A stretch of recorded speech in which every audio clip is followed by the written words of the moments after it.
Deux dynamiques se conjuguent actuellement pour mettre à mal ce joyau de la Révolution tranquille que constituent les cégeps français, l'effritement et l'écrémage. De 1995 à 2018, la proportion de l'effectif collégial qui étudie dans les cégeps anglais au Québec est passée de 14,9 à 19 %. La proportion de l'effectif collégial qui étudie dans les programmes préuniversitaires dans des cégeps anglais au Québec est passée de 20,2 à 26,6 %. Or, le choix de la langue d'études au collégial est, pour un grand nombre d'étudiants, un choix de vie définitif.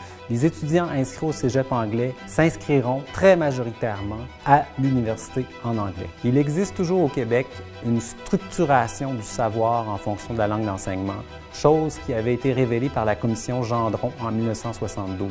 L'anglais est associé à des études universitaires et le français à des études techniques.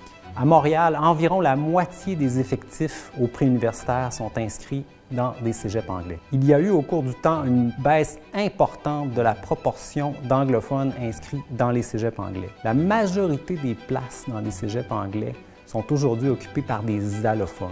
La proportion de francophones inscrits dans les cégeps anglais est aussi en augmentation constante. Une chose à noter, c'est que les allophones sont plus présents dans les cégeps anglais que les anglophones ou même que les francophones. Les cégeps anglophones sont maintenant des cégeps allophones. Les preuves de l'écrémage effectuées par les cégeps anglais sont multiples.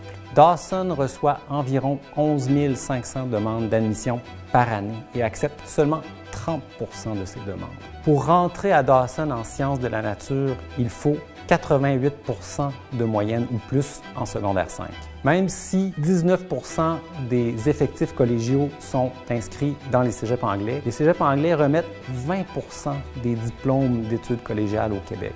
L'écrémage fait en sorte que les cégeps anglais se sont transformés progressivement en institutions sélectives, institutions n'acceptant que des étudiants ayant des moyennes de 80, 85, 90 % au secondaire, étudiants provenant très souvent de programmes particuliers au public ou d'écoles privées. Ces étudiants proviennent aussi souvent de familles privilégiées.